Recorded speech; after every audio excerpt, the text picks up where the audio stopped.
ngunit ayon sa Pag-asa ay mababa pa naman ang tsansa nito na maging bagyo.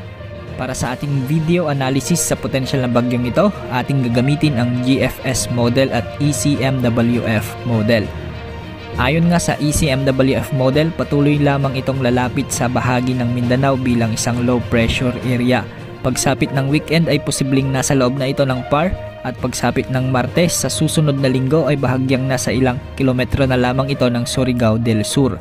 At pagsapit ng Miyerkules sa susunod na linggo ay posibleng daanan na nito ang Kalakhang Mindanao bilang isang low pressure area o di kaya naman ay mahinang bagyo lamang o tropical depression. Ayon naman sa GFS